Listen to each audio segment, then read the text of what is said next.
The Tom Woods Show, episode 2341.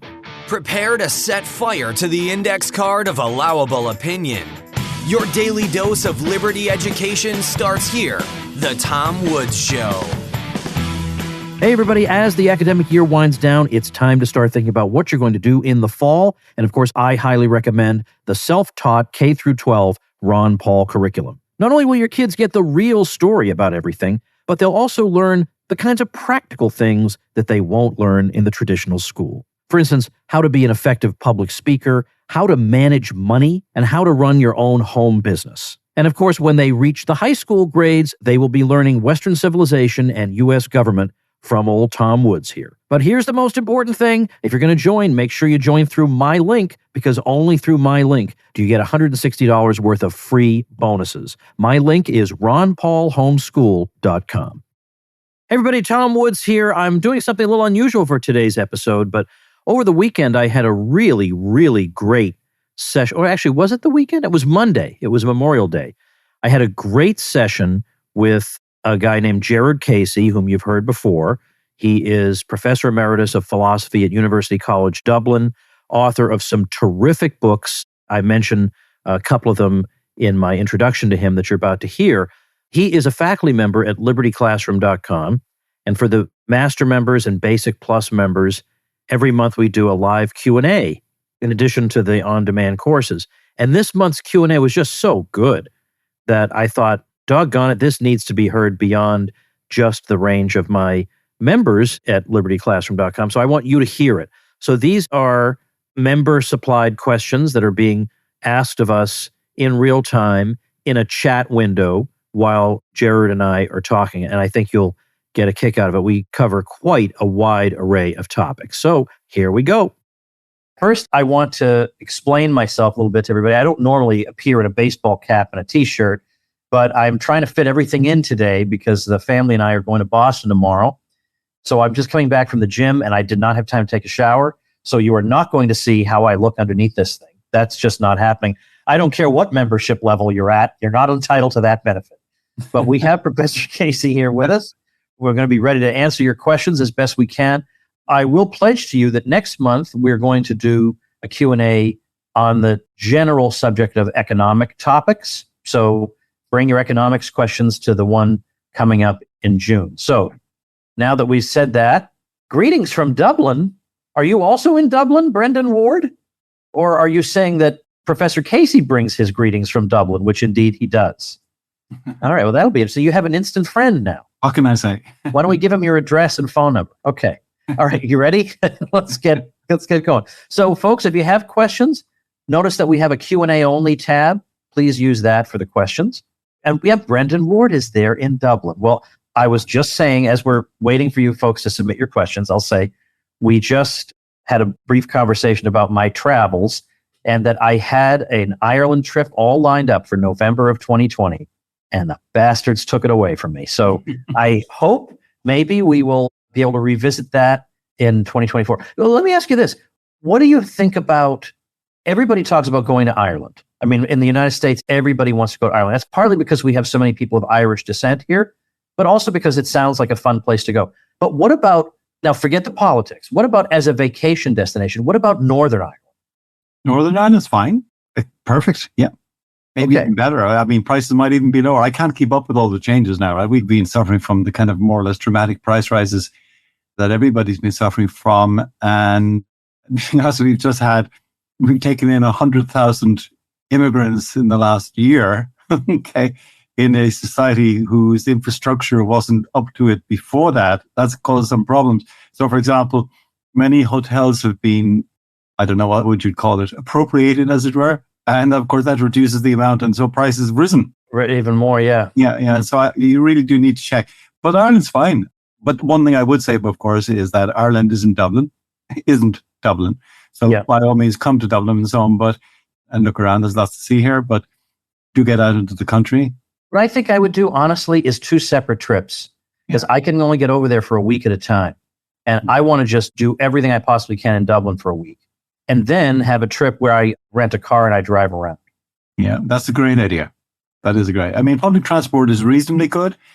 from kind of main cities to main cities, not to smaller places. You really do need a car to get there. I mean, you can get there by bus, but it means like, who knows? Waiting for the donkey to turn up, who knows when it's going to happen.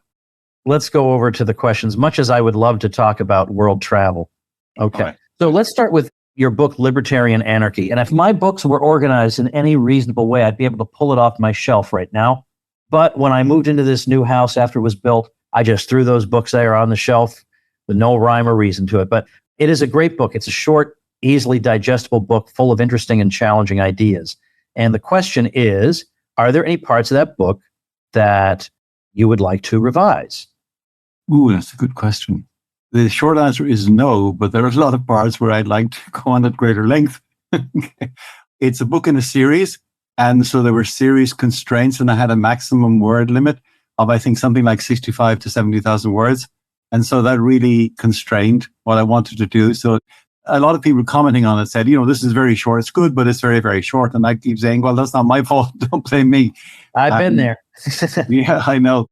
Mind you, working under constraints is not a bad idea. When I was at graduate school, one of the hardest papers I ever had to write was for one of my professors called Ken Sayre. And he said 3,000 words, not a single word more. This is before we had, obviously, word counters and so on. And my God, I sweated over that. And when I was running my course on anarchy law in the state, I gave my students a weekly assignment to do 300 words and no more.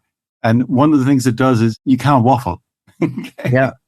Okay. No waffling, no easing into the subject, no easing out of the subject. And none of those classic, like high school, middle school, freshman year sentences like, I thought this book was very challenging and introduced many interesting ideas. And interesting ideas are very important.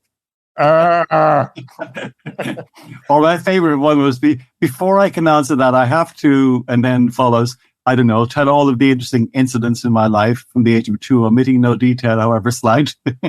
Yeah, there you go. There you go. Okay. In your book, what is the name of your book on history of political thought? Oh, Freedom's Progress. Freedom's Progress. Yeah, Freedom's Progress. Question mark.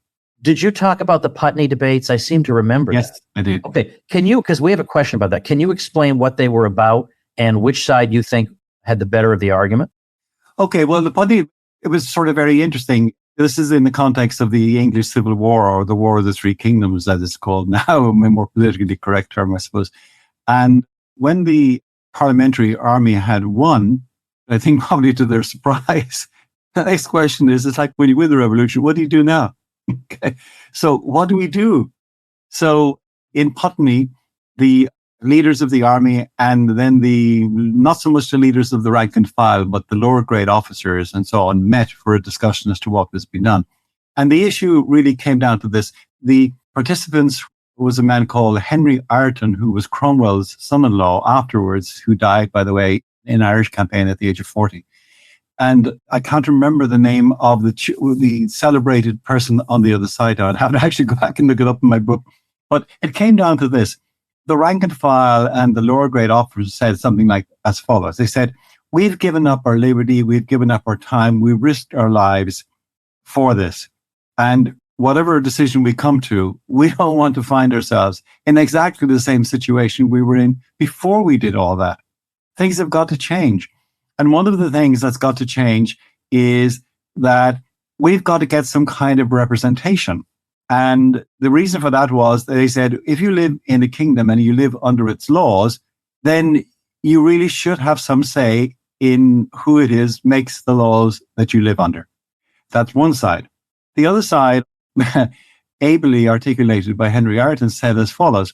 Well, that's all very well, but the representatives you elect are going to have the ability to levy taxes, and taxes are an imposition on property. And therefore, if there are a significant number of people who are electing those people who levy the taxes, who themselves are not susceptible to having those taxes levied on them, you're going to have a situation where people are actually able to make use of other people's property for their own ends. And that's not unreasonable.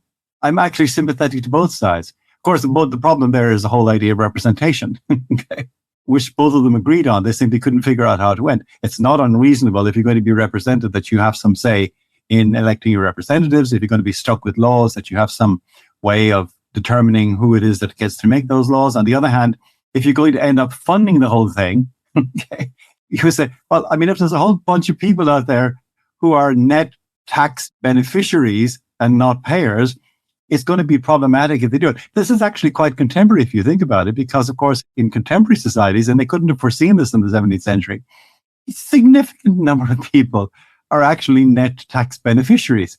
And of course, they're quite happy to elect people who are going to levy taxes on those who are going to pay the taxes, who are not them, and then redistribute it to them. And that was Ayrton's point. He said, no man's property is safe in a situation like that, and how right he was. Okay. So as I said, I'm sympathetic to both sides, but the problem there is caused really by what they have in common, which is that they had to be some system of representation. And that representation is a figment of people's imagination. Have you ever met Paul Gottfried? Do you know who he is? Yes. In fact, I was going to say, I listened to your discussion with him from start to finish. He is a person I highly respect and esteem.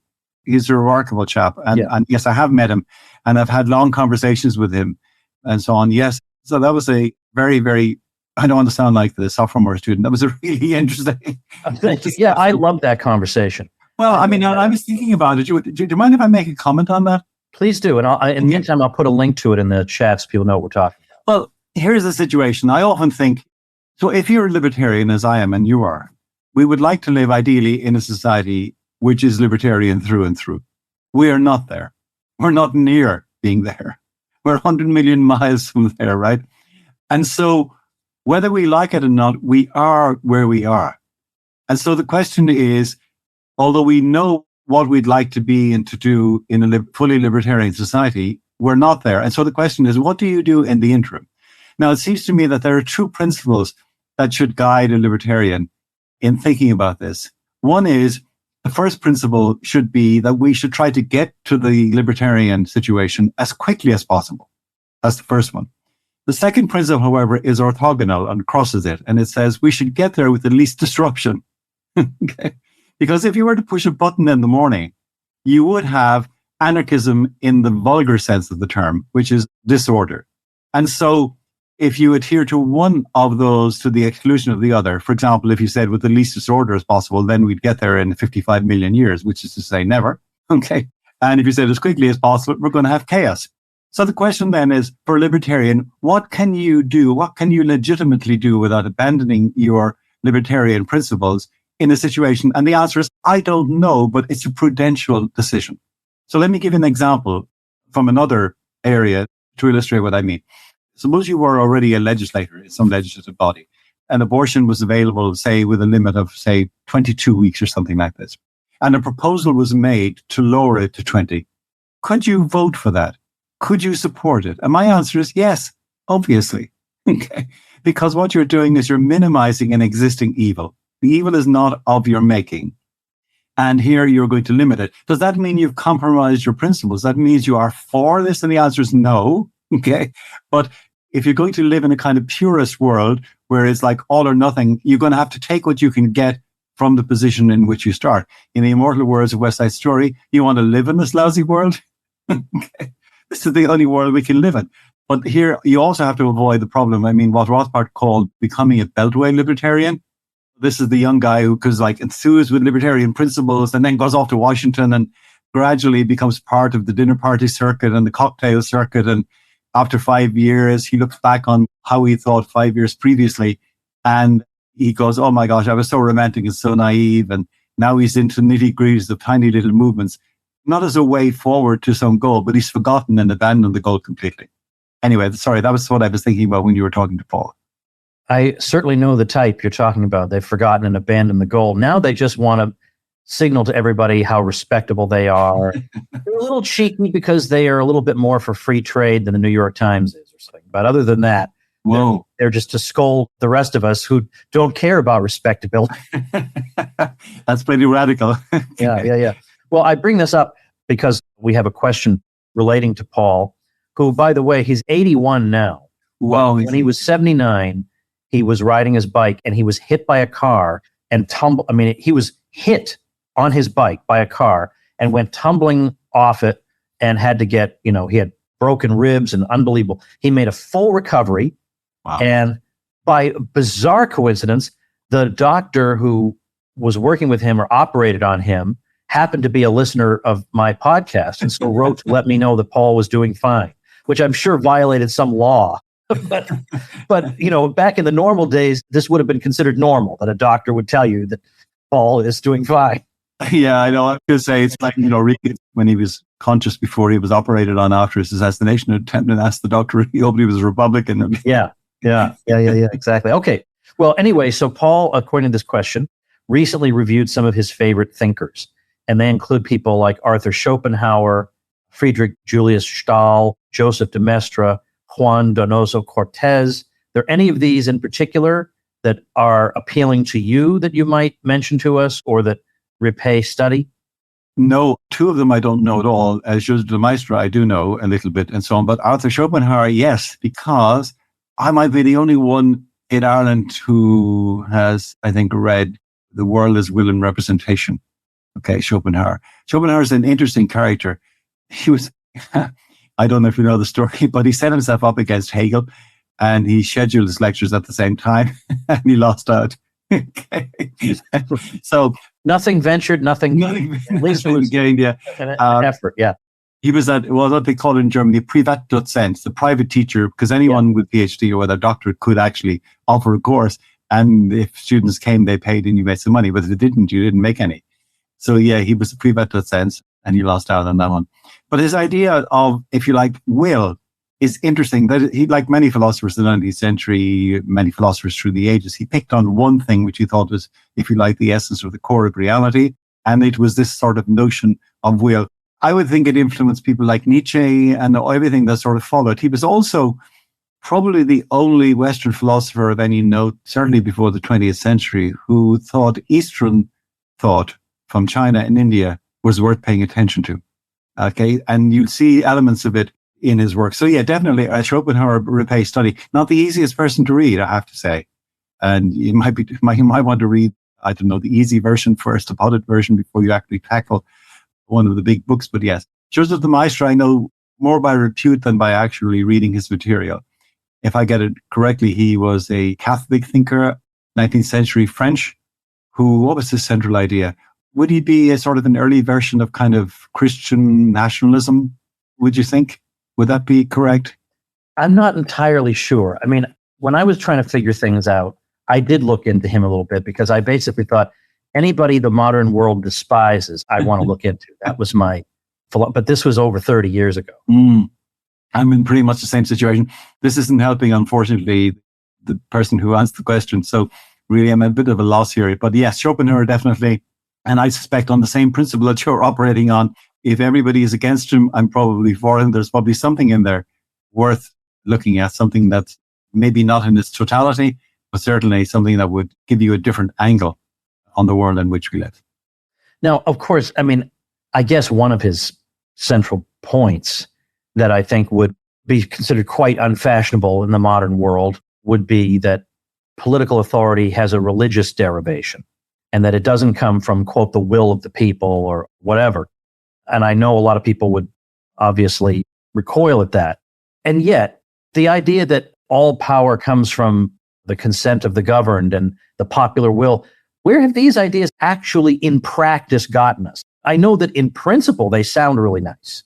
Because, okay, well, then that means we'll have some input into what goes on.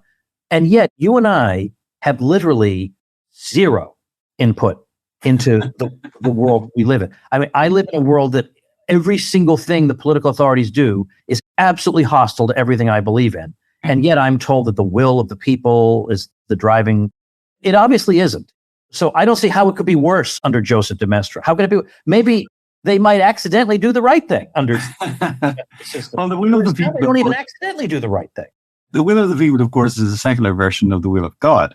Yeah. Right? And that's effectively, it's simply bringing you down to earth, literally, and so on. But however we might come to know the will of God, and we have some indications of how we might do that, the systems we have in place now, because democracy is the God that failed, that's one of a person we both know has written about, said, there's no way. I mean, so I get this all the time. The people have decided this, and I go, when did they do that? The only possible way in any democracy where you could even begin to make some sense of the will of the people is in the case of a referendum. But even there, the odds are stacked because generally the question is crude and it's kind of a sort of a yes and no situation. But that's about it. When it comes to elections, I mean, so I'll give you a concrete example. So Leo Varadkar, who's our current prime minister here in Ireland, when they were campaigning back, I think it was in 2016, we have lots of taxes, but one really nasty one is called the USC, the Universal Social Charge. And it's a flat 3 or 4 or 5% tax on all your income before they ever get to put your income tax on, right? And he said, his Minister for Finance said, this is a terrible tax. It was an emergency. The emergency's over. We need to get rid of it. So 7 years on, we're still here. We've still got the USC. Oh, that's a bit of a surprise. Okay. Why is it a surprise? Because, of course, the promises, the platforms your representatives stand on, that's even if they have any, don't commit them to anything. You don't commit them to anything. You can't sue them if they don't carry them out. They're not bound in any way by them. They can simply make any deal they want, do anything they want. And the only time you actually have any kind of say is to be one vote among millions in an election, which, of course, is effectively meaningless, as we know. So there's a problem. So the whole idea of, I've written about this, the whole idea of representation, of course, is nonsense through and through. The second you said that, I had it ready to go. I clicked enter and it's now in the chat. The link to what you've written about political representation being an absurd idea. Not an absurd idea like it would be stupid to try. It's that the idea of it is meaningless. Yeah. And by the way, it's not that I'm pointing the fickle finger of scorn at people who genuinely but mistakenly think that they can kind of engage in public service. It's just not really possible to do it. I mean, let's take a simple example. Suppose you are in a constituency which elects one member and there are 100,000 electors and you get 50,001 votes. You will be elected. Okay. Well, what about the 49,999 people who didn't vote for you? They didn't want you to represent them. But now, whether they like it or not, you are their representative. And on almost any question, there might be a few questions where you would have complete unanimity among the 100,000 electors. But on almost any other question, you're going to have a divide. And so your so-called representative of the 100,000 is going to have to represent some and not the others.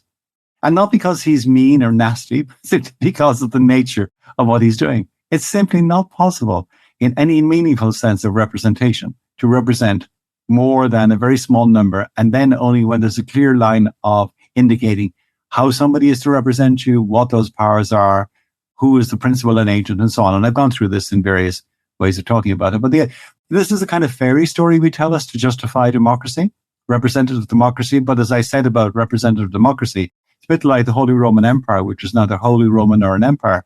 Representative democracy is neither representative nor democracy. And not to mention, I think that the language about the people's consent, I think that's just cover. I think it's you who have just put it this way. The brute fact is that some people rule and other people are ruled. Yeah, that's and right. The ruling classes have to cover that over somehow. And they cover it over with pretty language about the consent of the people.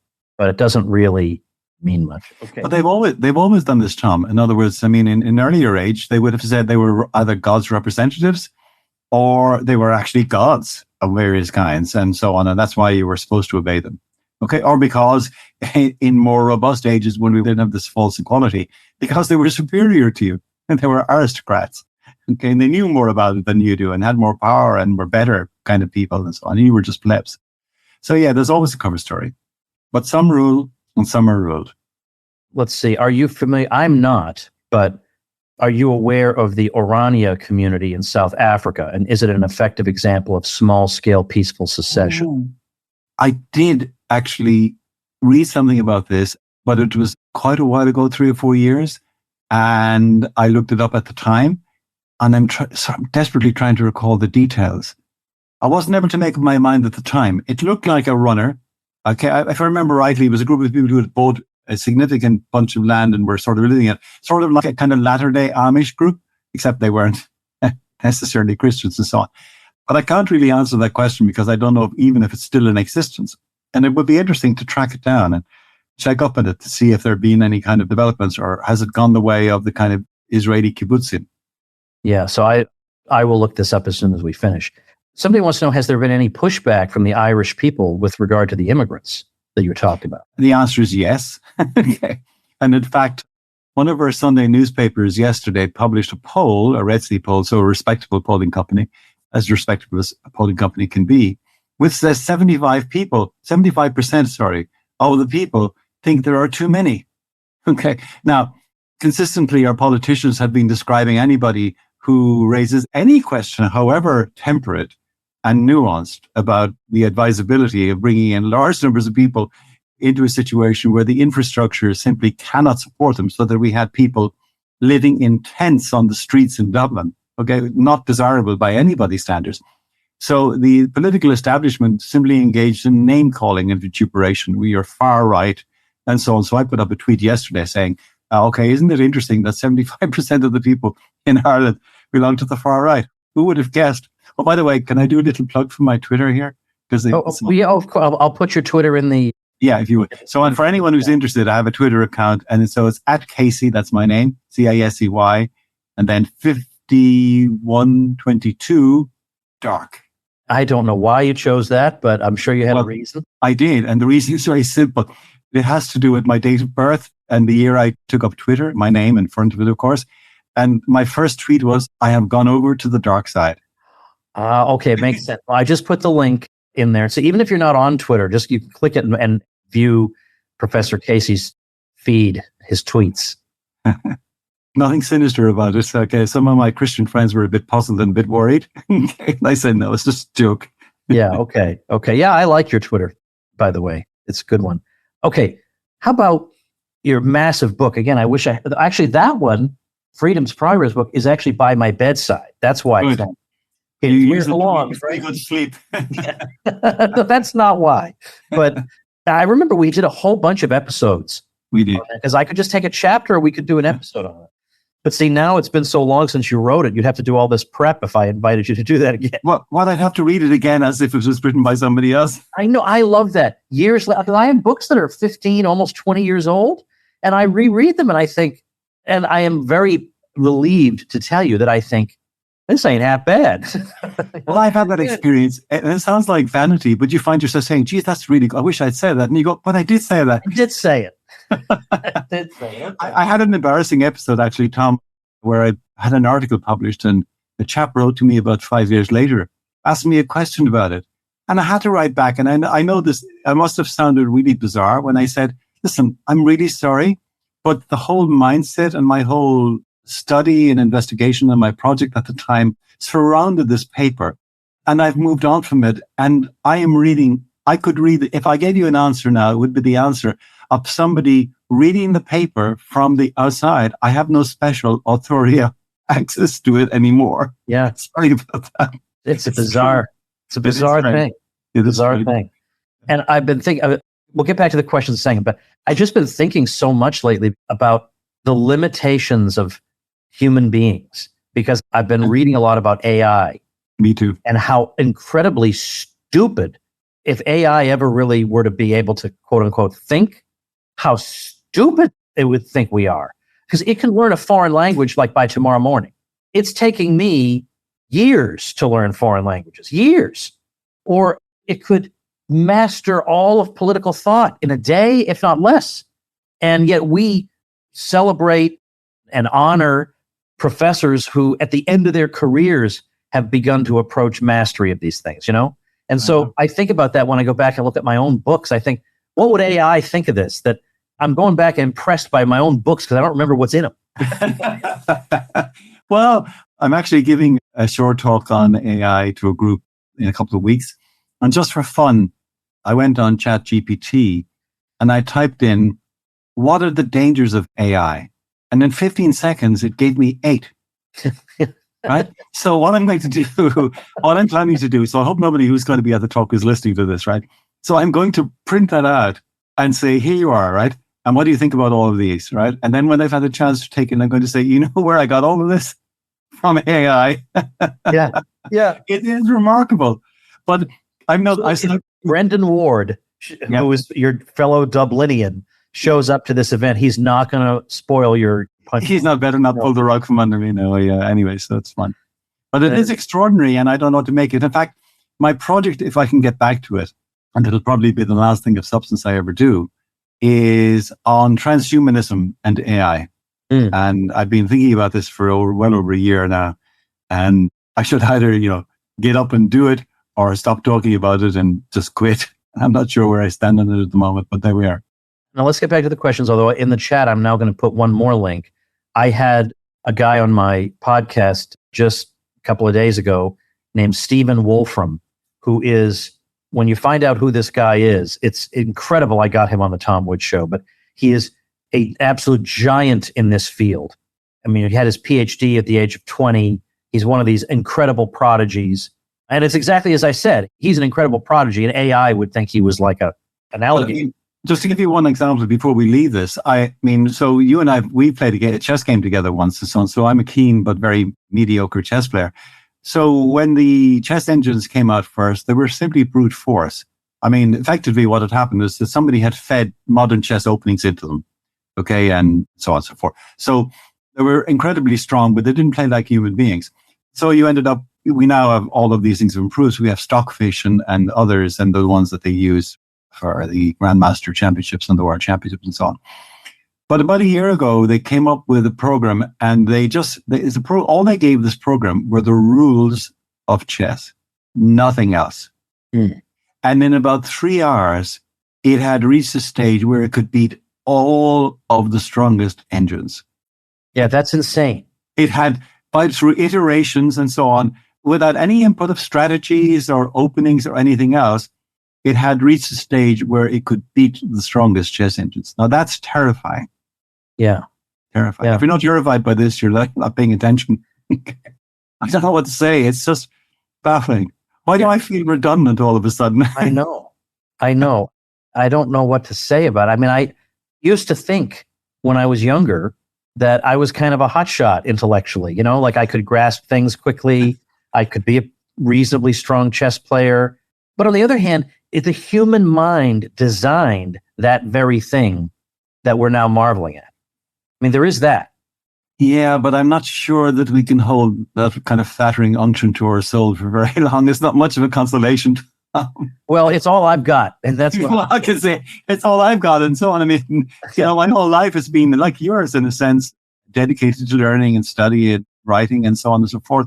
When you get to the end of your life, as I am approaching it rapidly now, more rapidly than I'm probably prepared for, and you kind of look back and think everything I've done my entire life, which led up to it, all the study and the sweat and all of the agonizing thing about writing a book and so on, could be done probably indistinguishably by a machine. And I'm thinking, oh dear, I don't know what to make of that. Yeah. I like to think I'm more lovable, however. Well, I was going to say that I hope God loves me still, right? Okay. I'm kind of certain of it, not because of my incredible lovability rather, okay, but simply because, what can I say? God is a sucker when it comes to human beings. Yeah. Just thank well. Goodness.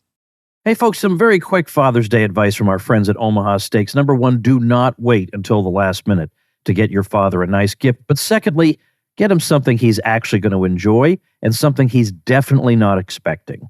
Some juicy steaks and other goodies from Omaha Steaks. Head over to omahasteaks.com. Use promo code WOODS at checkout and get $30 off your qualifying order. Packages for Dad can include bacon-wrapped filet mignons or other gourmet grillables like their boneless chicken breasts, juicy burgers, jumbo franks, and by the way, a hot dog is not a sandwich, but don't get me started.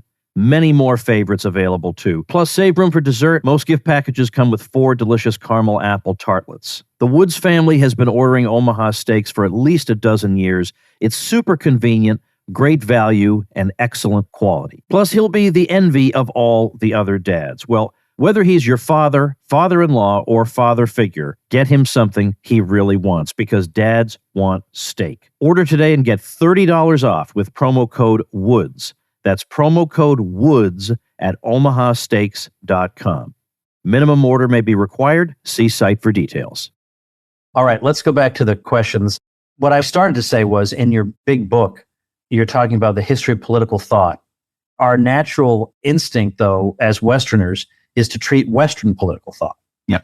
But is there anything in Eastern philosophy that is not altogether inimical to liberty? Like we read a lot about Eastern philosophy being collectivist and so on and so forth, but is there anything you can comment on there, including Russian thought? Because Russia kind of straddles the worlds. Yes, I can. I actually taught Eastern philosophy for 30 years. Did you really? You didn't know that, right? Okay, it's a dark secret and so on. But largely from the Chinese point of view, Confucianism, Taoism, right? And then in the Indian tradition, Hinduism and Buddhism, and with some digressions to some of the so-called heresies, Hindu heresies and so on.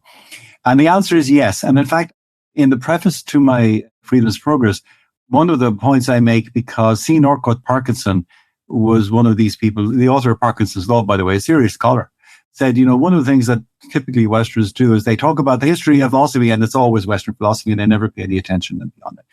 And there were 3 other sins that you could commit as well, which we linked. And I would say, look, I'm going to focus on Western thought here, but that's not because I have no regard for, or do not, if you like, value the contributions of Eastern thought. It's simply that I'm not competent enough to say anything that I could stand over in a scholarly way.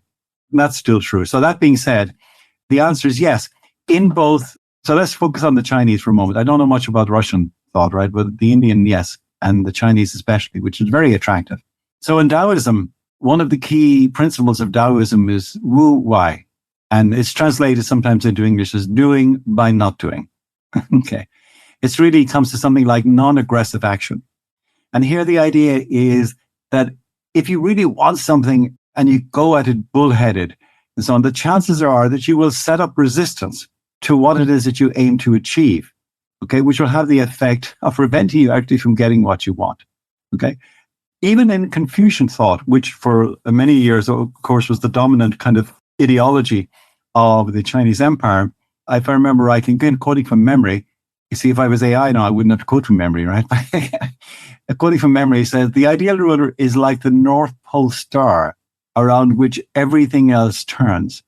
And that is surprisingly Taoist in its implications. The idea is that the ruler rules not by hyperactivity, not by passing reams and reams of legislation that kind of bend the shelves in the library, but by allowing others to turn and move around it, and by nudging whenever he needs to do it, as it were, but very, very so on, and not setting up resistance. So yeah, I mean, if one was able to do it, and I don't have the original languages, then you really would need to have them in order to do it. But my guess is, from the little that I do know, there is a plentiful supply of material there that should be of great interest to thinkers in the West, and that would sometimes, I would imagine, run across what we think and sometimes run with it. So, for example, many aspects of Confucianism run very close to what I know about Aristotle, both in ethics and politics. So yeah, the answer, sorry, that's a long-winded answer. The answer is yes. So for this question, I'm going to add my own little commentary in here. So in the last talk, and I'm probably referring to your course, you referred to Locke as an Aristotelian, but Don Livingston seems to insist that due to his ideological approach to social contract theory, as well as belief in the state of nature, technically makes him a Hobbesian. It may be just his Humean perspective, but do you think he may have a point? Well, I mean, I thought that because Aristotle thinks of politics as, quote, natural to man and the state as natural, whereas Locke views it as sort of a constructivist way, that we could live without it. It's just that there are certain inconveniences. That's right. And of course, inconveniences had a stronger meaning in his day than it does now. But it was conceivable to think of human life before it, but then we came together and created it. Seems different from Aristotle's approach. Yeah, I may have said this. I can't remember it. Here we go again. Okay, so Okay. I'm not See, sure. the AI Gerard Casey would be able to immediately go back. Oh, what can I say? The new, improved, and better looking version.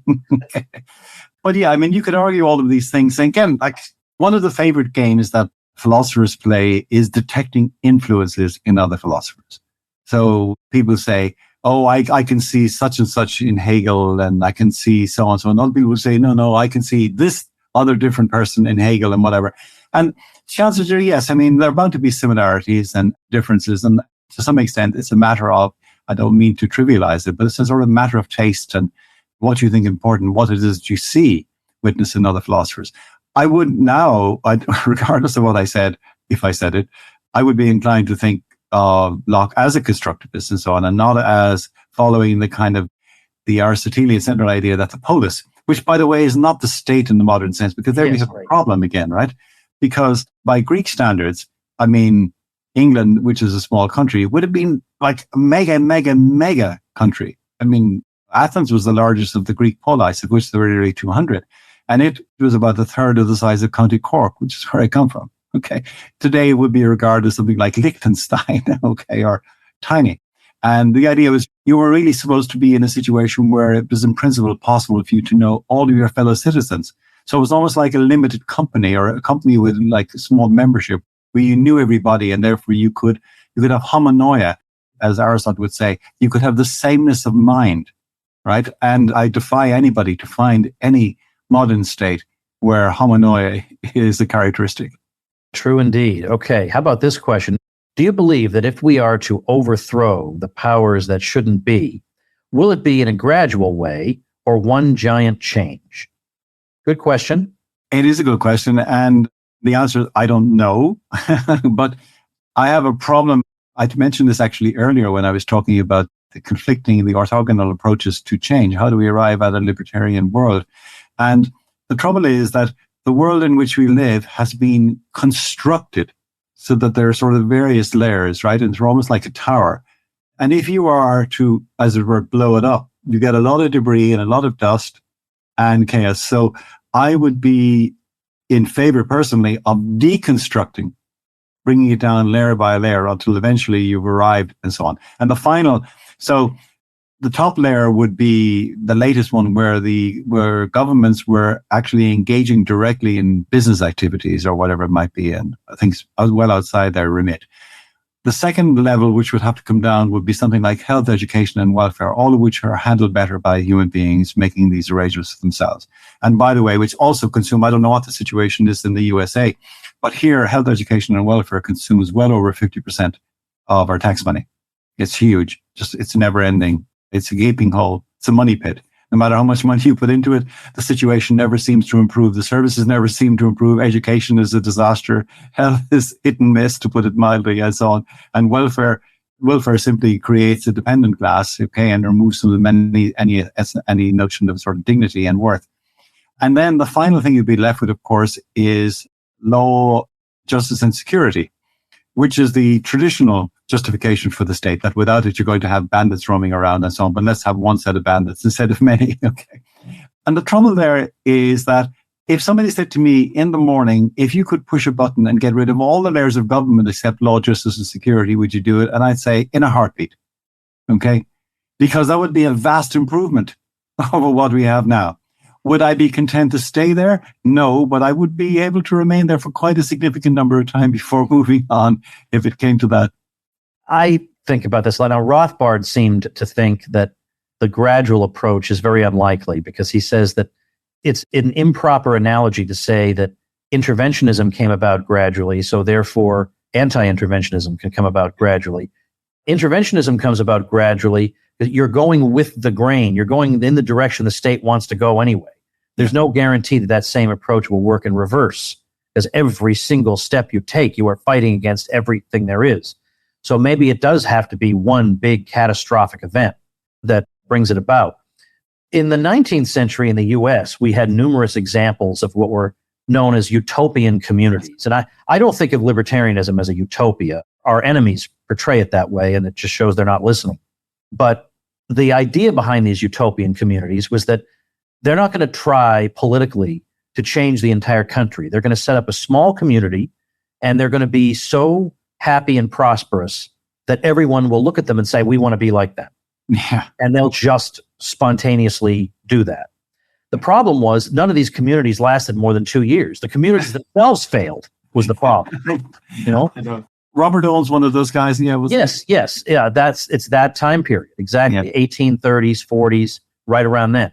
But they went all about it all wrong. Their communities were based on principles that they couldn't possibly adhere to for any period of time anyway. But I've sometimes thought about if there could be some tiny chunk of the world where we could live the way we want to live, and maybe we could set an example for others, I'd be willing to give that a try. But I wonder if we would wind up fighting with each other all the time over minutia. Like, for instance, I'll give you an example. It has nothing to do with libertarianism, but I think it tells us something about human nature. There is a traditional Catholic chapel in New Jersey that one of my friends used to go to, and they got everything they had ever been asking for. Everything they had ever been asking for in this chapel. They got the Mass the way they wanted it. They got all the sacraments in the traditional pre-Vatican II rites. They had everything they wanted. Everything they wanted. And they were still fighting, because then the fight was when they would do the prayers after Mass that Leo XIII instituted, the same Michael the Archangel prayer. That's right. Some of them prayed it one way with one translation, some prayed it with the other, and this became a massive blow-up over something they had never fought about before. Everybody just said it their own way, and it didn't matter. But there was just always something to fight about, and it's like they're their own worst enemy. So I wonder if we would succumb to that. I don't even know. Who knows? I mean, it's not an unviable option in principle. In practice, I suggest it probably is. And just to continue with the church example, because here in Ireland, the Catholicism, institutional Catholicism has imploded. And we are already in my own parish and so on, they're now planning for scaling down. I mean, the church I go to on a Sunday morning was built in the 1950s for probably a congregation of something like 1,200. Okay. There are maybe, I don't know, at any given Mass on the Sunday morning, someone to 80 to 100 if you're lucky. Okay, so it's kind of, we're racketing around in this gigantic structure. And the same thing is happening in all the other churches. So we're planning for, if you like, planned obsolescence. All of these things are coming together. But at the same time, on Saturday, I won't say where I was, but I was with a person who, since the year about 2000, has set up a model of a domestic church. This is not a paraliturgy. It's not unorthodox. He's not fighting anybody, but he sees the future and saw it then. And this is 20 years ago. So he's not doing it just to react to current circumstances, to give a voice, as it were, to the domestic side of Catholicism and growth in prayer and holiness and so on and so forth, not just to address the current problems, but as something that should have been done anyway and was neglected. And I went there expecting to be, unimpressed, and I was actually impressed by it. So who knows? Who can say? Let's see. Do you think, first of all, I can explain it very quickly. It might not even be known in Ireland, but are you familiar with quote unquote agorism and what that is? Yes. Okay. But I don't want to assume everybody here understands what it is. So agorism is an idea that is attributed to a guy named Samuel Konkin.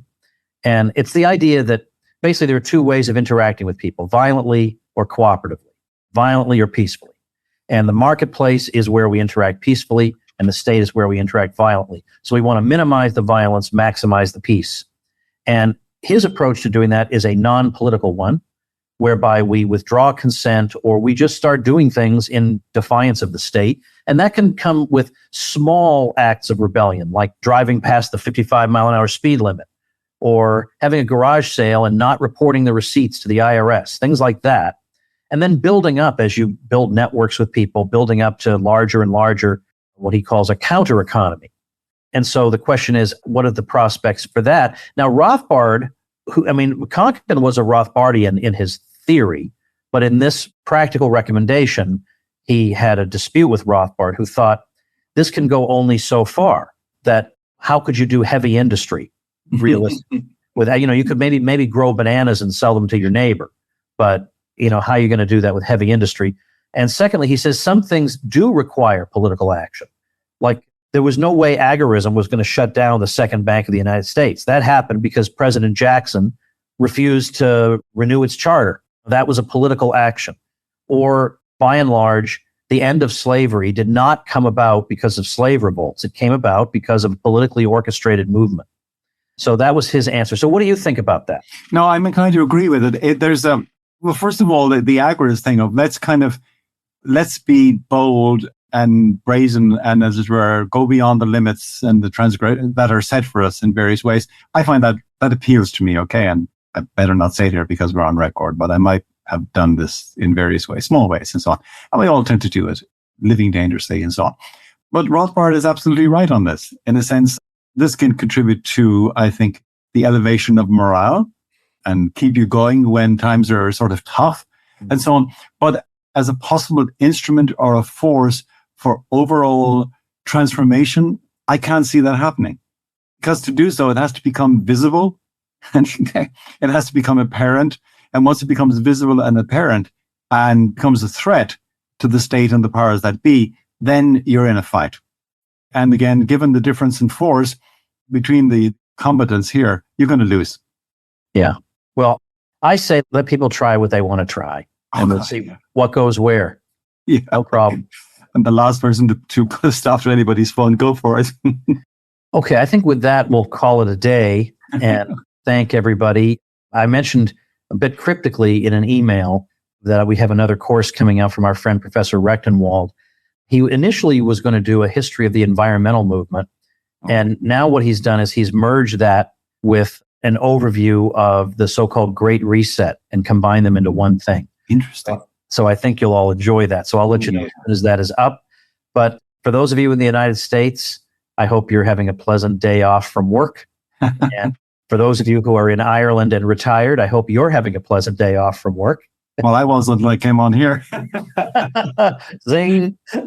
Anyway, thanks, everybody. We'll see you next month. Thank you, Professor Casey. All right. God bless, Tom. God bless everybody. All right, everybody. I hope you enjoyed that. Tomorrow, our old friend Naomi Brockwell returns to talk privacy and what you can do. I'll see you then. Become a smarter libertarian in just 30 minutes a day. Visit tomwoods.com to subscribe to the show for free, and we'll see you next time. Like the sound of The Tom Woods Show? My audio production is provided by Podsworth Media. Check them out at podsworth.com.